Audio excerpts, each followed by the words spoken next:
So students are now working in pairs in the classroom. Well, certainly it's quiet in here without any students. But what am I doing while that's going on? Well, it's interesting because we could assume that perhaps we should be circulating and listening into every conversation. And one of our assumptions might be that if we're not, then students might not think we're interested in. I did some reflection on this after reading some of Stephen Brookfield's work. And Brookfield, for example, points out that we make a lot of assumptions in our teaching. And we can assume that when we come up to some students who are talking to listen in, that we're actually participating in their discussion or doing something useful to them. But in fact, they might change their whole discourse, and often they do, because now they think they have to talk in a way that is respectful of the teacher or say what the teacher is expecting to hear. So there's not one answer to what you should be doing in the classroom. And rarely do I distinctly go to listen in. What will I do? Well, sometimes I'll see a student on his or her own who hasn't decided to pair up. And I won't coerce them to go pair up, but I might go and just start talking to them about the same task I asked everyone else to do. I respect that person's right to stay on his or her own. That's what she's chosen to do. But I will go and speak with that person because I'm still interested in their learning. More often than not, I'll also be planning ahead for the debriefing. I may be walking around with a few overhead transparencies and pens to meet with a group to say, when you're done, would you fill out this transparency with your ideas because I'd like you to present your ideas.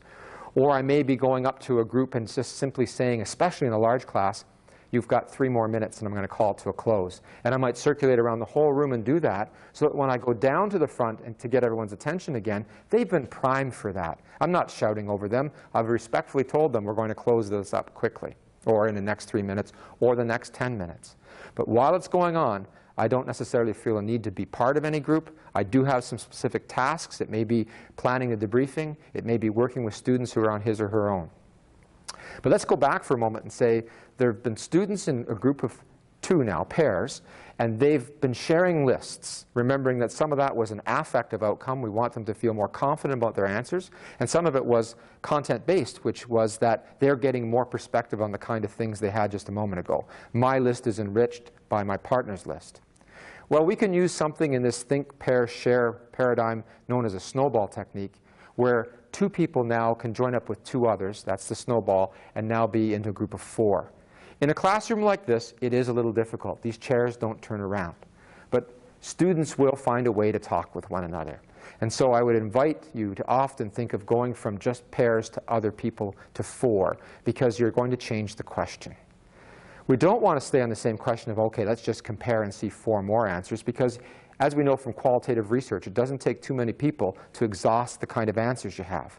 What's most important here is moving up, as Bloom might call it in Bloom's taxonomy of learning outcomes and objectives, up to a little higher order.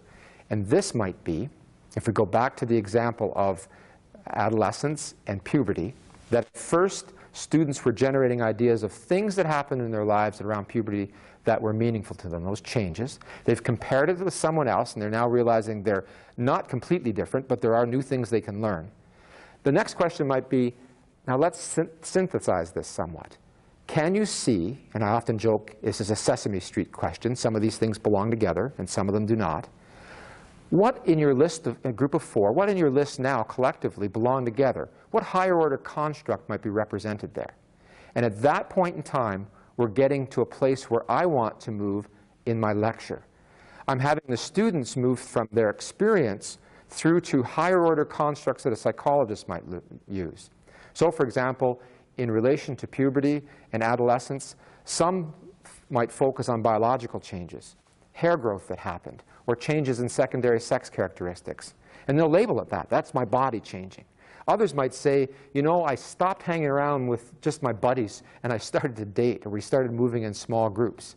And so now we have a social aspect of adolescence.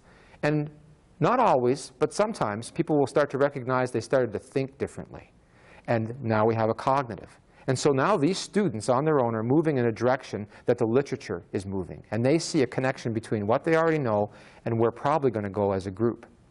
So we've used the buzz groups then, in this case, to introduce a new topic, but to have students go from experience to synthesize larger notions of functioning developmentally. The last thing then we have to consider, though, is what do we do when this discussion ends? How do we debrief it?